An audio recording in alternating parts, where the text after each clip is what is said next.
Assalamualaikum warahmatullahi wabarakatuh. Alhamdulillahi rabbil alamin.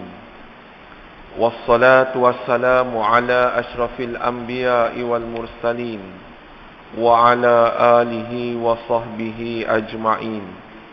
Ashhadu an la ilaha illallah wahdahu la syarika lah wa ashhadu anna Muhammad abduhu wa rasuluh.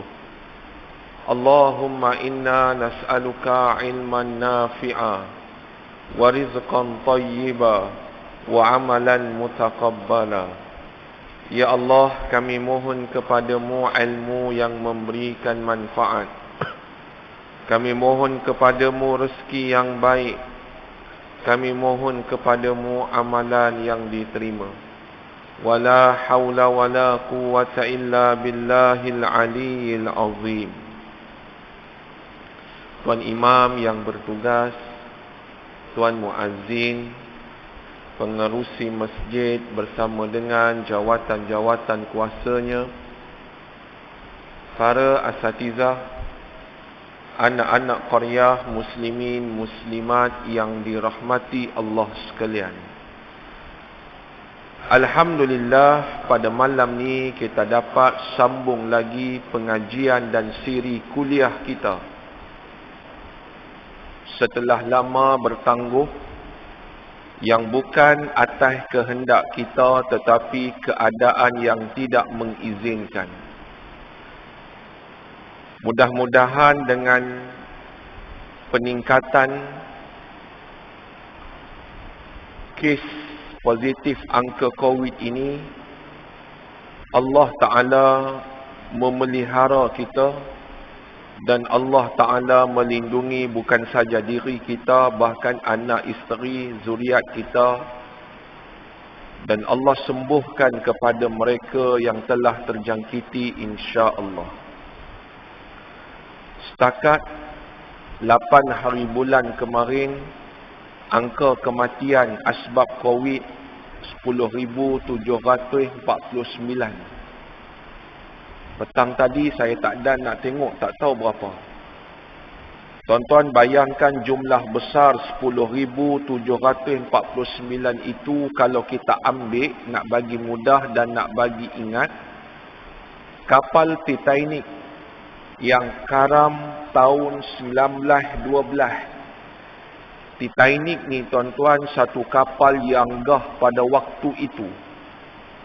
Kapal ni boleh muat termasuk anak kapal 2,200. Tuan-tuan bayang masa karam yang mati 1,500. Saya nak membayangkan kepada ibu-ibu, ayah-ayah sekalian, angka 10,749 itu ibarat 5/6 buah kapal Titanic karam dan semua mati. Itulah jumlah besar 10,000 lebih. Kalau kita nak tengok yang lebih lagi mudah, kapal terbang yang paling besar disebut sebagai Super Jumbo. Super Jumbo ni tuan-tuan, dia punya kod ialah A380. Dia 2 tingkat. Malaysia ada 6 biji. Biasanya kapal terbang ni aktif bila musim haji. Kapal terbang yang seluas itu boleh memuatkan termasuk anak kapal 850 orang sekali penerbangan. Tuan-tuan yang dirahmati Allah sekalian, bayangkan bagaimana angka 10,000 lebih itu ibaratnya 12 ataupun 13 kapal terbang seluas dan sebesar itu jatuh dan mati ke semua. Kapal Titanic tadi lebih kurang 5. Itulah besarnya angka 10,749. Dan mudah-mudahan Allah Ta'ala menjadikan kita sebahagian orang yang prihatin dikala ramai yang hilang sumber pendapatan dan kelaparan. Hadis Nabi sallallahu alaihi wasallam sebut, laisal mu'min allazi yashba'u wa jaruhu ja'i. Bukanlah dia seorang mukmin yang sempurna, dia kenyang, sedangkan jiran tetangga dia lapar. Kata Nabi memberi ancaman, dia ni satu orang yang bukan muslim atau mukmin yang sempurna. Pasal apa? Dia tak peduli jiran dia lapar ke, sakit ke, yang penting perut dia kenyang. Sebab daripada itu, tuan-tuan, mengambil sikap Umar Al-Khattab radhiyallahu anhu semasa berlaku tahun kelaparan pada tahun ke-17 atau ke-18 Hijrah. Umar Al-Khattab radhiyallahu anhu satu hari pi cedok daging daripada masakan pembantu dia. Cedok-cedok dapat bahagian yang paling elok daging. Kalau kita, bahagian paling elok ni boleh jadi batang pinang, boleh jadi istilah dia rimau teriak. Jadi dia buh di pinggan, dia nak makan, pembantu dia kata, pasal apa tak makan? Omar kata, aku tak gamak nak makan, pasal aku duk teringat orang yang di luar rumah ini, apa makan mereka. Lalu kata Umar Al-Khattab radhiyallahu anhu, sekarang kau sedekahkan daging ini kepada mereka. Tuan-tuan, ini adalah sikap generasi awal yang mereka cakna dan prihatin terhadap apa yang berlaku di sekeliling. Dan mudah-mudahan Allah juga memberikan kekuatan kepada kita untuk mengambil cakna terhadap apa yang berlaku di sekeliling. InsyaAllah pada malam ni kita sambung lagi pengajian kita menggunakan kitab Al-Lu'lu' lil Mu'minin, permata bagi orang yang beriman. Tulisan dan susunan oleh Al-Fadil Dr. Zulkifli Al-Bakri, dahulunya mantan mufti wilayah dan sekarang adalah Menteri Agama. Dan kita sampai kepada halaman 327 kalau tak silap, hadis yang ke-71.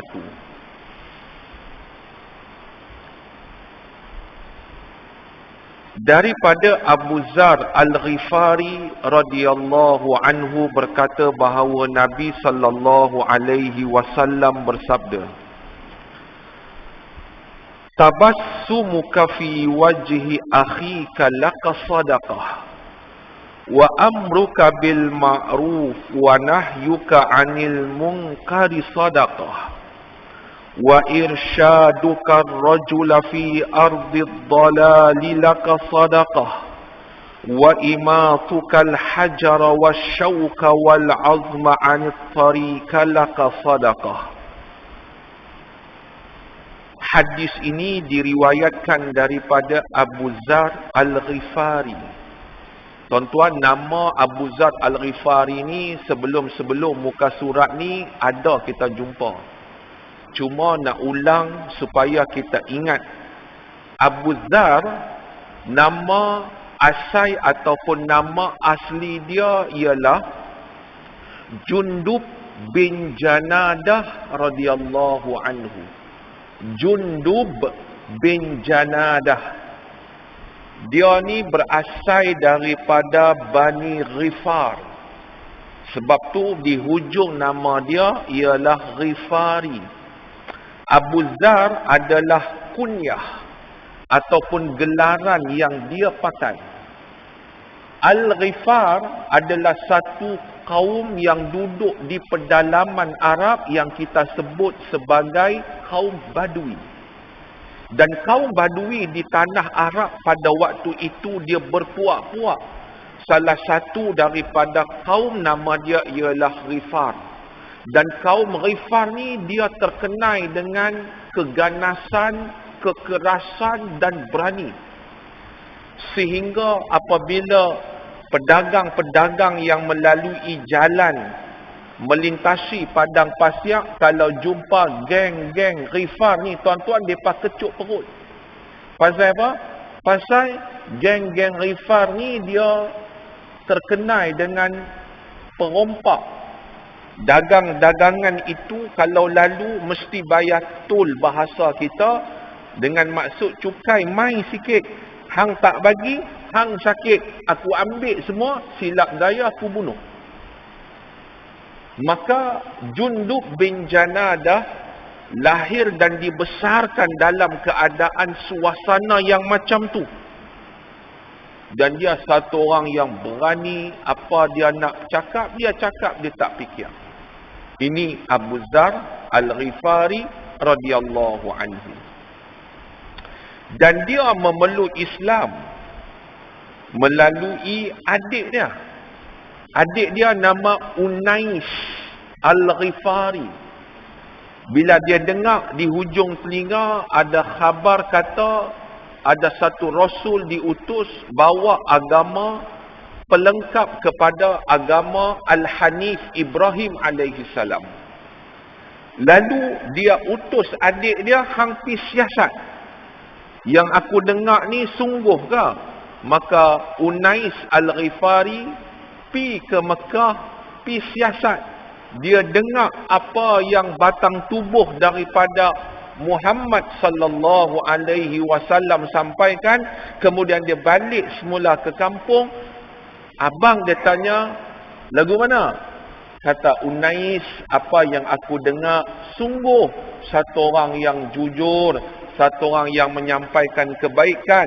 Dia dengar-dengar ni tuan-tuan, tak tunggu banyak, tak tunggu masa, lalu dia bertolak ke Mekah, dia cari Nabi, kemudian Ali radhiyallahu anhu bawa Abu Dzar menemui Nabi sallallahu alaihi wasallam, dan di situ secara ringkas Abu Dzar memeluk Islam dan mengucapkan 2 kalimah syahadah. Itu cerita sedikit daripada latar kehidupan Abu Dzar Al-Ghifari. Tuan-tuan yang dirahmati Allah sekalian. Baik. Tajuk ni, penulis meletakkan satu tajuk, nama dia ialah senyum adalah sedekah. Hadis ni panjang, kita ambil bahagian awal. Tabassumuka fi wajhi akhika laka sadaqah. Yang bermaksud, kamu senyum kepada saudaramu merupakan sedekah. Hadis yang diriwayatkan oleh Imam Bukhari, dan hadis ni kita boleh lihat dan boleh cedok di dalam tulisan Imam Bukhari. Nama kitab tu ialah Adabul Mufrad. Tuan-tuan yang dirahmati Allah sekalian, kita tengok sikit pedoman dan iktibar hadis yang ditulis oleh penulis. Hadis ini mengajar kita supaya berakhlak dan beradab dengan akhlak yang baik terhadap sesama manusia.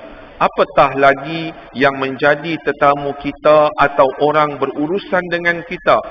Sifat seperti senyum boleh meramaikan sahabat dan juga mengurangkan musuh. Tuan-tuan yang dirahmati Allah sekalian, kalau kita tengok hadis ni, tuan-tuan boleh tengok juga Al-Quran, surah Luqman ayat yang ke-18. Macam mana Luqman Al-Hakim, dia pesan dengan anak dia seakan sama apabila berhadapan, berkomunikasi dengan masyarakat. Allah rakam. Kata Allah Ta'ala, وَلَا تُصَعِرْ خَدَّكَ لِلنَّاسِ وَلَا تَمْشِ فِي الْأَرْضِ مَرَحًا إِنَّ اللَّهَ لَا يُحِبُّ كُلَّ مُخْتَالٍ فَخُورٍ. Ayat ni daripada Luqman ayat 18 ni, Luqman pesan bila hang jumpa manusia, bila hang bersosial dengan manusia, jangan sampai sombong. Dan kesombongan itu tuan-tuan biasanya diterjemahkan melalui tindakan kita. Antara tubuh yang boleh menzahirkan kesombongan ialah pada raut wajah. Sebab itu pada hujung ayat daripada ayat 18, Allah kata, innallaha la yuhibbu kulla mukhtalin fakhur. Allah tak suka kepada golongan yang sombong, yang bongkak, yang angkuh. Apa salah kata Luqman Al-Hakim bila berjumpa dengan orang lain bermanis muka? Apa salah kata Luqman Al-Hakim bila jumpa dengan insan yang lain maka berikan senyuman? Dan inilah adab-adab yang bukan sejak daripada Nabi SAW, bahkan sejak zaman berzaman lagi. Tuan-tuan yang dirahmati Allah sekalian, kalau kita tengok lagi tuan-tuan, Al-Imam Ibn Kathir, dia ulas ayat ni dalam tafsirnya. Dia sebut dengan maksud berkomunikasi itu ialah berwajah ceria dengan manusia. Wajah ceria, wajah manis. Sebab itu hadirin mukminin yang dirahmati Allah sekalian, bila kita tengok keceriaan, manis wajah ni, ada pesanan daripada Al-Imam Ibnu Al-Mubarak rahimahullah. Dia kata termasuk akhlak yang baik. Akhlak ni tuan-tuan, dia bukan hanya kita ada duit lalu kita bagi sedekah. Bukan tu. Itu termasuk juga. Akhlak yang baik bukan hanya sekadar bila tengok satu orang susah kita bantu. Ia termasuk, tapi bukan hanya itu. Tetapi kata Al-Imam Ibnul Mubarak rahimahullah, yang dimaksudkan dengan akhlak yang baik itu ialah talaqatul wajhin. Talaqatul wajhin maksudnya ialah wajah yang indah. Tuan-tuan bayangkan satu orang nak bercakap dengan kita tapi muka kita masa mencuka. Apa perasaan dia? Dia tak habaq. Tapi apa kata hati dia? Tuan-tuan, maka ia termasuk akhlak apabila kita menceriakan wajah kita ketika mana berhadapan dengan orang lain. Kemudian kata Al-Imam Ibnul Mubarak lagi, wa bazlul ma'ruf, buat baik. Secara umumnya apa sahaja yang disebut kebaikan boleh diterima oleh akal sebagai manusia, bahkan juga ada nas, maka itulah kebaikan dan itulah apa yang Allah Ta'ala nak bagi pahala. Maka akhlak itu selain daripada muka yang ceria ketika berhadapan dengan orang, selain daripada menumpahkan kebaikan demi kebaikan, yang ketiga kata Al-Imam Ibn Mubarak ialah waqafal adha, dia hilangkan kesulitan, hilangkan kesusahan dan juga hilangkan gangguan-gangguan yang tak elok. Kalau ada benda-benda yang tak baik, dia tahan tangan dia daripada buat yang tak baik. Dia tahan lidah dia daripada buat yang tak baik. Maka tiga ini kata Al-Imam Ibnu Al-Mubarak ialah akhlak-akhlak yang baik. Tuan-tuan yang dirahmati Allah sekalian. Sebab daripada itu di antara sunnah yang besar. Ada tiga dan dia boleh menjadikan kita bahagia. Dan bahagia ni dia bukan sifat ambil daripada luar, daripada hati kita. Sebenarnya bahagia ni berpunca daripada jiwa dan nurani kita.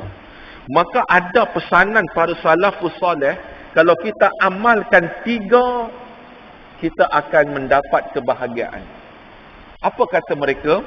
Yang pertama tuan-tuan ialah bersedekah walaupun susah. Oh, yang ni tuan-tuan payah. Yang ni payah. Tapi payah tak payah tuan-tuan, Allah akan beri kemuliaan. Tuan-tuan tengok ya. Yang baru-baru ni meninggal satu selebriti muda. Kita bukan nak sebut nama dia sangat, cuma kita ambil pengajaran yang baik. Suami dia cerita, setiap hari dia minta suami dia pergi sedekah. Ambil RM50, pi beli nasi lemak ke, kuih ke, di kedai-kedai, di gerai-gerai tepi jalan, sekurang-kurangnya ada orang beli, kemudian nasi lemak, kuih-kuih tu pi sedekah kat Pak Gad ke, dekat tukang kebun ke, dekat orang-orang yang lalu ke, pi sedekah. Suami dia cerita. Bermaksud tuan-tuan, senang ke tak senang tuan-tuan, sedekah ni jangan tinggal. Subhanallah. Dan Allah akan bagi kemuliaan. Pertama. Yang kedua, bersangka baik kepada Allah Ta'ala walaupun dalam situasi yang susah. Yang ni kita sebut sebagai redha. Puas hati dengan Allah Azza wa Jalla. Sebab bila kita puas hati dengan Allah Ta'ala, hati kita jadi tenang. Baik, puas hati dengan Allah Ta'ala ni sama ada pada bentuk hukum hakam dan syariat.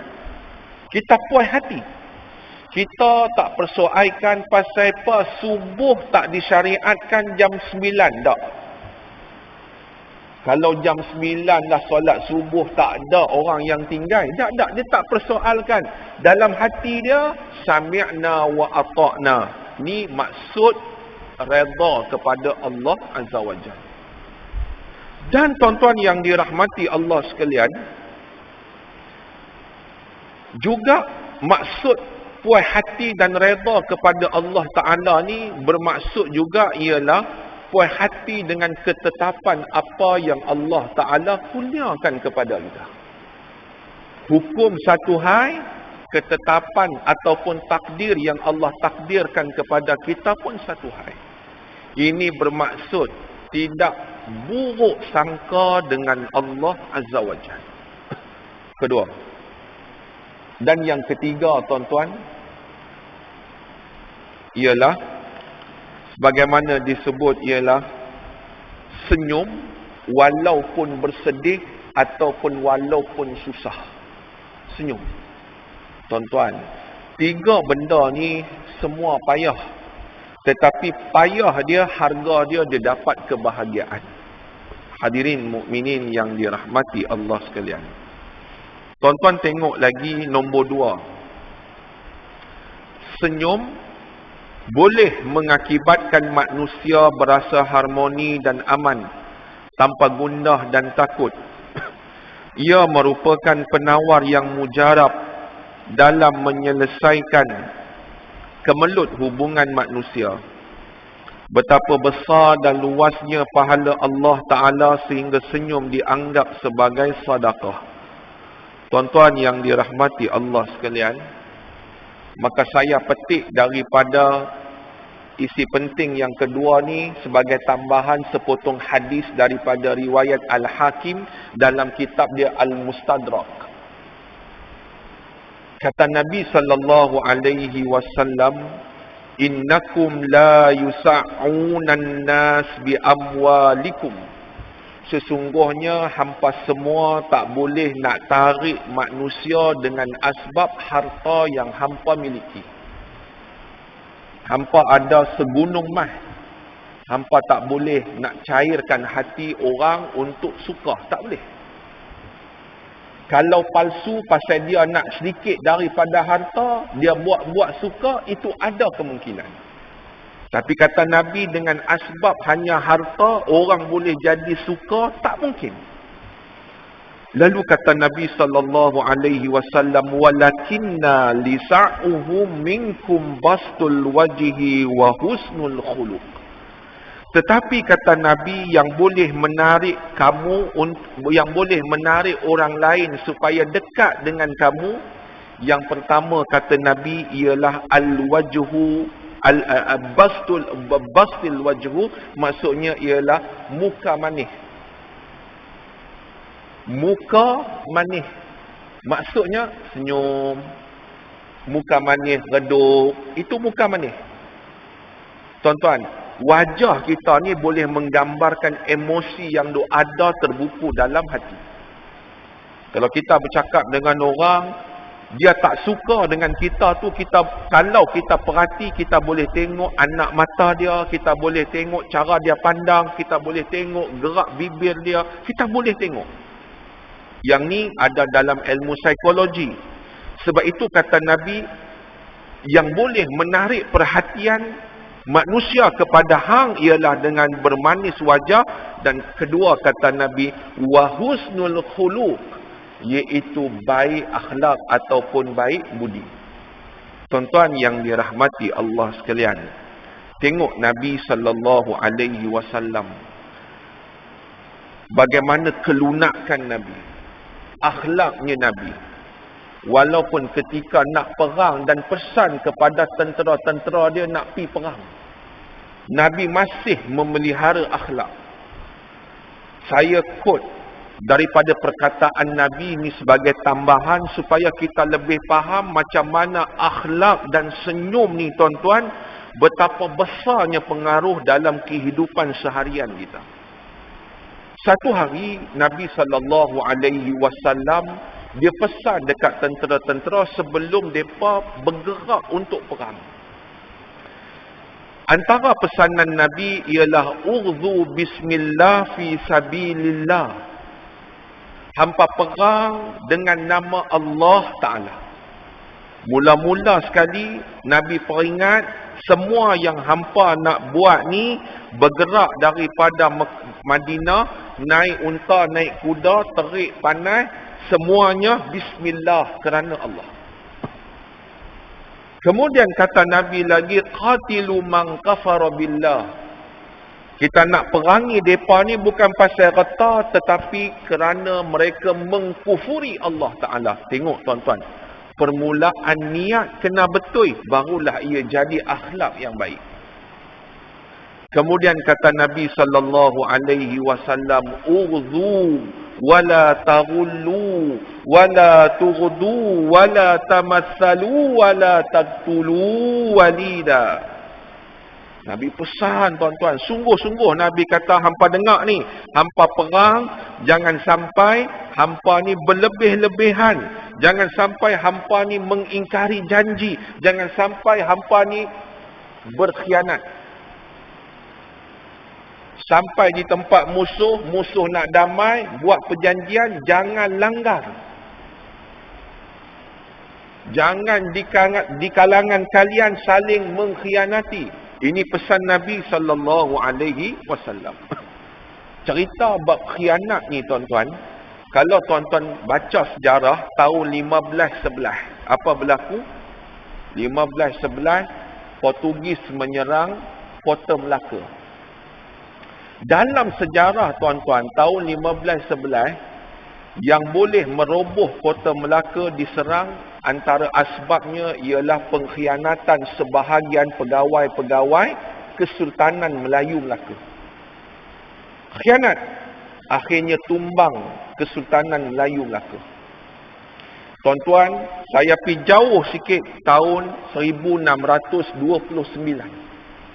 Pasal Nabi pesan, awal-awal dulu Nabi kata, la taghdu, jangan hampa sesekali berkhianat. Ni adalah akhlak. Tuan-tuan, 1629 ialah Sultan Raja Iskandar Muda daripada Aceh.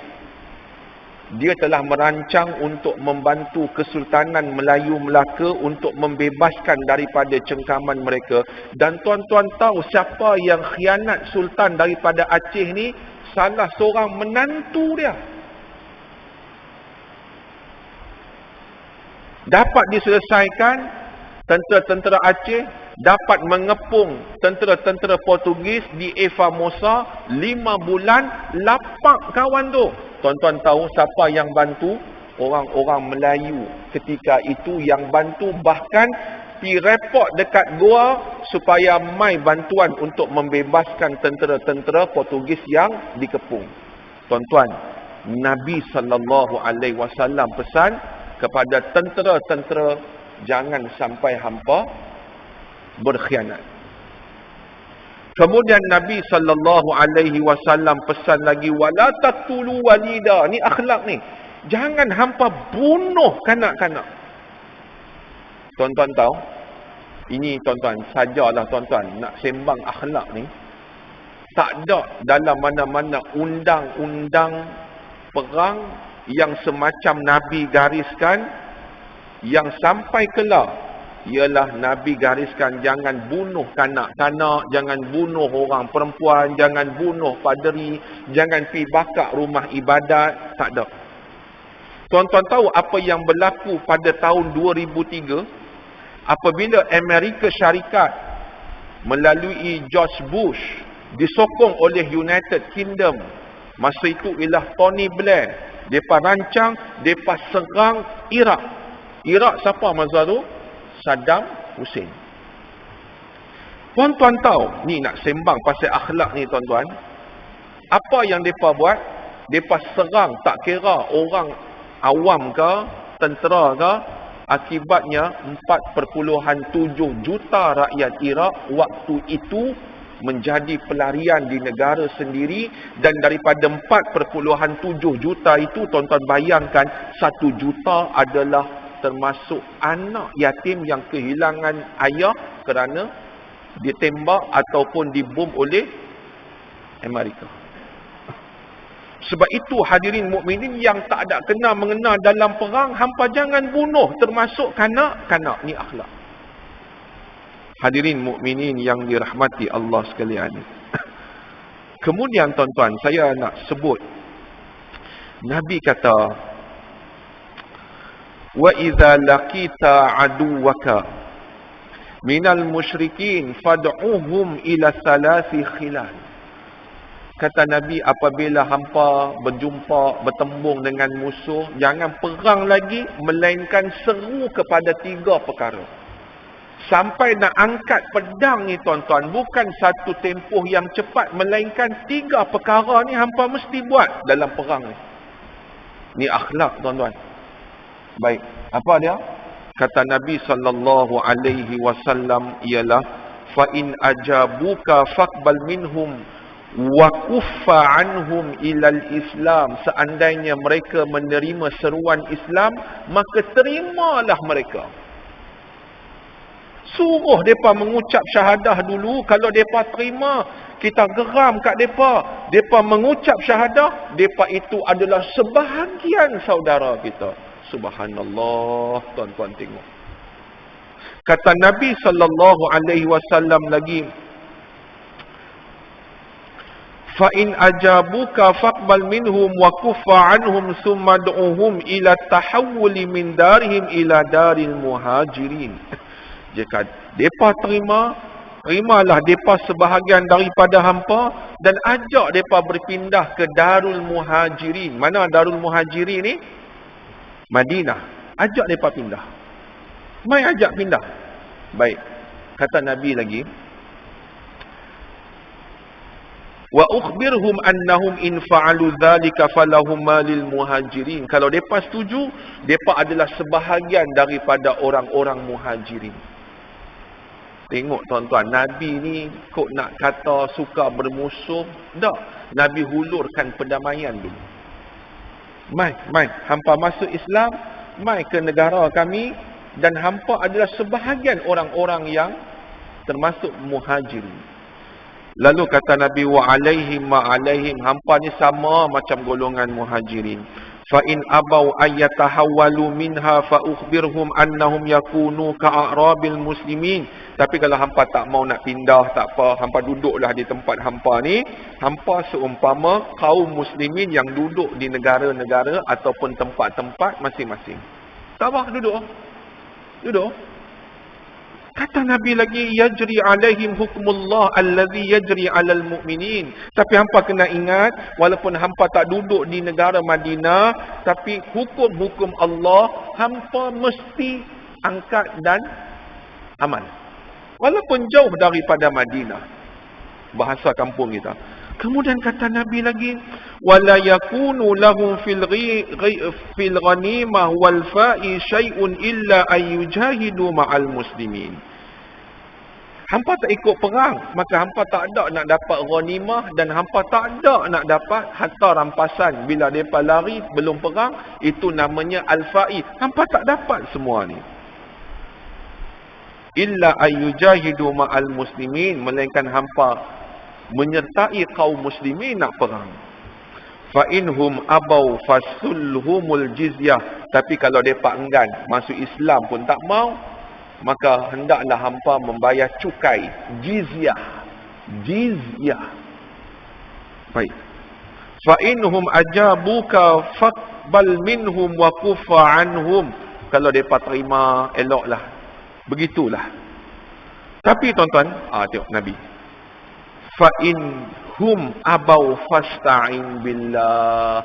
Tapi semua tawaran-tawaran 3 tu mereka tak terima. Kata Nabi, fasta'in billah, mintalah tolong kepada Allah Ta'ala. Pada hujungnya baru Nabi kata, waqatilhum, maka perangilah mereka.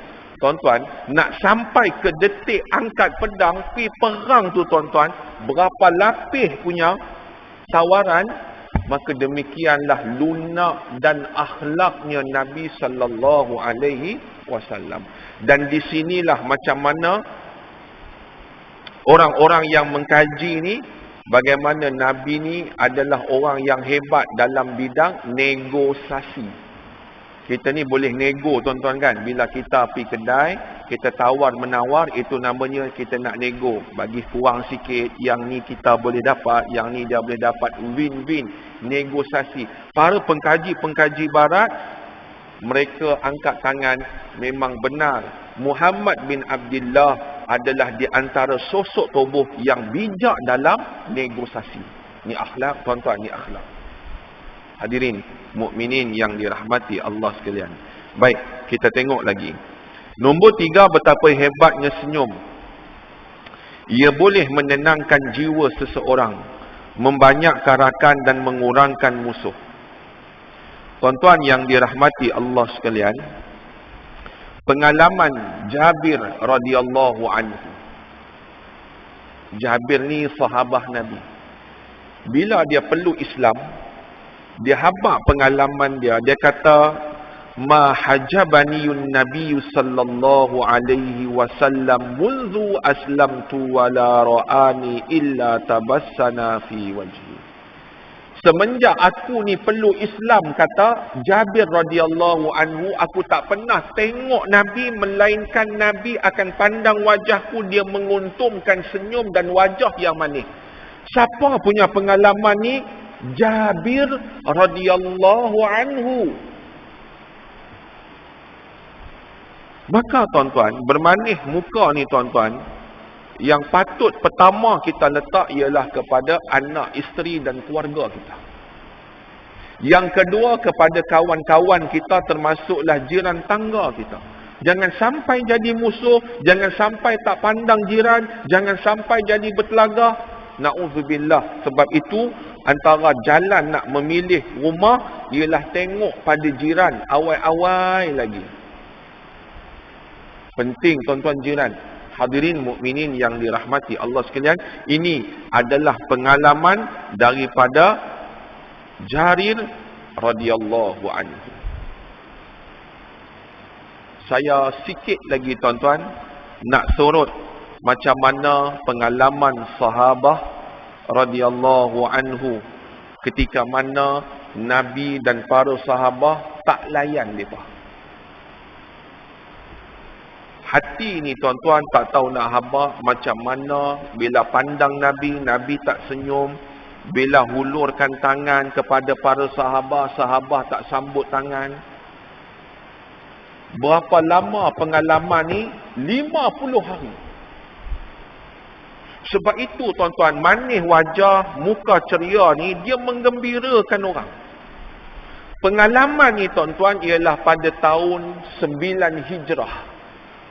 Bila ni? Peristiwa Perang Tabuk. Dan Perang Tabuk ini dipanggil sebagai Al-Usrah, ataupun perang yang ada kesukaran dan kesusahan. Apa susahnya perang ni? Susahnya perang ni tuan-tuan kerana musim panas. Kedua, tak ada kenderaan yang cukup dan bekal yang cukup. Yang ketiga dia, waktu itu ialah waktu petik dan menuai buah-buah tamar ni dah ranum. Sebab itu perang ni digelar sebagai Al-Usrah, perang yang payah. Dalam perang ni Nabi ajak ada 3 sahabah yang tak pi. Salah seorangnya ialah Ka'ab bin Malik radhiyallahu anhu. Siapa dua lagi? Ni nama 2 sahabah ni kena ingat. Kita ni tuan-tuan, nama sahabah-sahabah ni kalau boleh kena ingat banyak. Yang kedua ialah Hilal bin Umayyah radhiyallahu anhu. Yang ketiga ialah Murarah Ar-Rabi' radhiyallahu anhu. Ada 3 yang tak ikut perang Tabuk. Pertama, Ka'ab bin Malik. Boleh ingat tuan-tuan?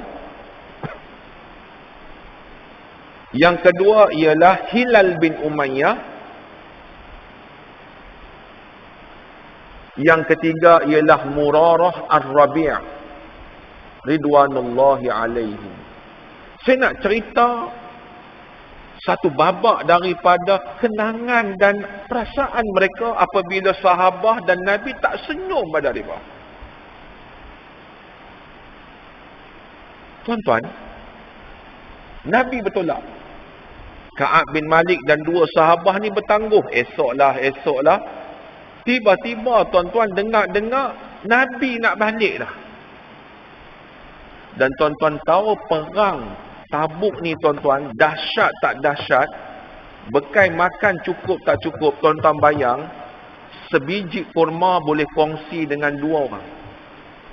Waktu kemuncak makan dah habis, perjalanan jauh lagi, sebiji kurma tuan-tuan hanya masuk dalam mulut, hisap bahagian manis, keluarkan, jolok dengan ayak. Kurma yang sama pi bagi dengan sahabat yang lain. Begitulah sampai 3-4 sahabat simpan balik kurma tu untuk juadah makan pada akan datang pula. Demikianlah susahnya dalam perang Tabuk. Nabi balik dah. Ka'ab bin Malik radhiyallahu anhu dengar Nabi balik. Tak tunggu lama, Ka'ab bin Malik terus menemui Nabi di masjid. Kemudian Ka'ab bin Malik duduk di hadapan Nabi dan Ka'ab bin Malik menjelaskan, wallahi law jalastu inda ghairika min ahli dunya la ra'aitu an sa'ukhruju min sakhatihi bi'uzrin. Kata Ka'ab bin Malik, demi Allah, kalaulah aku duduk ni di hadapan orang selain engkau ya Rasulullah, tentu aku boleh mengeluarkan perkataan yang sehingga aku boleh memberi alasan. Pasal apa? Pasal kata Ka'ab bin Malik, laqad a'taitu jadala. Pasal aku ni ada kelebihan untuk jadala ni, untuk berdebat. Orang bagi ni aku boleh tangkih, aku boleh bagi hujah. Perkataan aku itu boleh mempersona orang lain. Tuan-tuan yang dirahmati Allah sekalian. Kemudian kata Ka'ab bin Malik, walakinni wallahi laqad alimtu la in hadastuka al-yawma haditha kadhib. Tetapi demi Allah, kalau hari ni depan hang ya Rasulullah, aku cakap bohong. Aku cakap bohong depan hang dan hang percaya. Tarda bihi anni, yang engkau redha kepada aku atau engkau percaya kepada aku, la yushikanallah ayyas khataka alayya, sehingga kan satu hari dan satu tempoh Allah akan bongkarkan bagaimana aku jadi penipu yang akhirnya engkau dan Allah akan murka kepada aku. Nabi dengar ni tuan-tuan, Nabi kata, amma hadza faqad sadaq, ini betul. Fakum hatta yaqdiyallahu fiik, bangun sehinggalah Allah Ta'ala bagi keputusan. Sejak itulah tuan-tuan, Nabi tak layan dia. Bukan saja Nabi, para sahabat yang lain kaum muslimin di Madinah tak layan dia.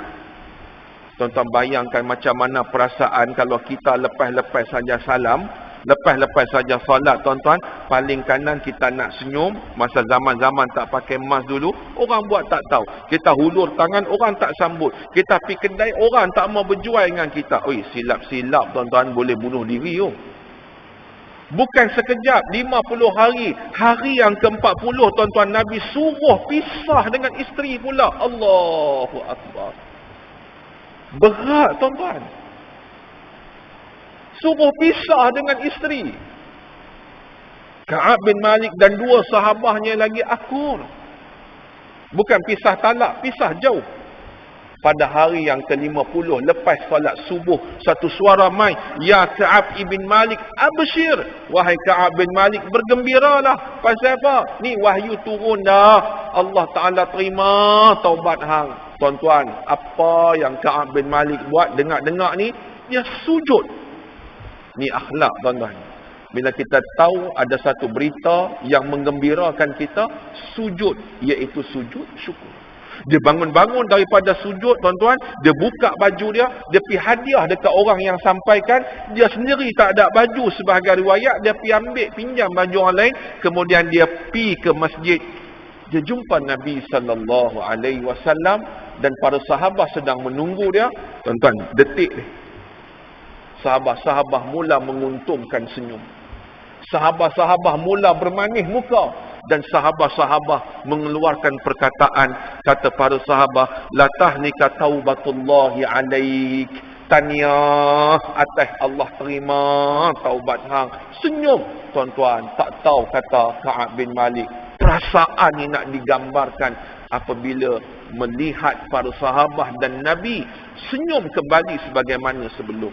Tuan-tuan bayangkan betapa pentingnya wajah-wajah yang manis ketika mana bersosial dengan orang, dan itulah mudah-mudahan mengurang dan meredakan kedukaan orang ketika mana bercakap, bersembang dengan kita. Walaupun kita ni sendiri, tuan-tuan, serabut, tetapi mudah-mudahan itu juga memberi sedekah dalam keadaan kita tidak sedar. Hadirin mukminin yang dirahmati Allah sekalian, mudah-mudahan ada kebaikan untuk kita bersama insya-Allah. Pada kuliah yang akan datang kita akan baca hadis yang ke-72, jauhi sifat ujub. Tuan-tuan masih ingat lagi sebelum daripada Ramadan dulu, saya pernah bagi kepada tuan-tuan saranan Nabi pada waktu malam baca ayat ni supaya Allah Ta'ala pelihara kita. Sekarang ni tuan-tuan, kita cukup takut dengan pelbagai-pelbagai kemungkinan demi kemungkinan. Tuan-tuan, saya pernah bagi kepada tuan-tuan, tak apalah saya ulang seminit ni. Kata Nabi, man qara'a bil ayataini min akhir suratil Baqarah fi lailatin kafatahu. Hadis riwayat Bukhari. Kata Nabi, sesiapa yang membaca dua ayat terakhir daripada suratul Baqarah, bila nak baca ni, waktu malam. Apa jaminan dia? Kafatahu, Allah Ta'ala akan beri kecukupan. Beri kecukupan itu para ulama bahas. Ada yang kata bila dia baca pada waktu malam, pahalanya sama macam dia qiyamul lail malam. Ada yang kata memadai, pahala dia sama macam dia membaca Quran sebelum tidur. Ada yang kata dia terselamat daripada syaitan, iblis. Ada yang kata ia terselamat keburukan untuk keesokan harinya. Ada yang kata memang Allah akan rezekikan dia dengan kecukupan. Maksudnya tuan-tuan, pelbagai maksud ni, mudah-mudahan tuan-tuan bila kita amalkan dan kita konsisten atau istiqamah, mudah-mudahan Allah memberi keselamatan, memberi kecukupan kepada kita. Tak banyak pun tuan-tuan. Sementara kita naik kereta mutu nak balik rumah, amanar rasulu bima unzila ilaihi min rabbih wal mu'minun kullun amana billahi wa malaikatihi wa kutubihi wa rusulihi la nufarriqu baina ahadin min rusulihi wa qalu sami'na wa ata'na, sampai habis. Bila? Setiap malam. Mudah-mudahan Allah pelihara kita. Wallahu ta'ala a'lam bisawab. A'udzu billahi minasyaitonir rajim. Allahumma ij'al jam'ana hadza jam'an marhuma wa tafarruqan min ba'dihi tafarruqan ma'suma. Wa sallallahu ala sayyidina Muhammadin wa ala alihi wa sahbihi wa sallam. Walhamdulillahi rabbil alamin. Taqabbalallahu minkum. Assalamualaikum warahmatullahi wabarakatuh.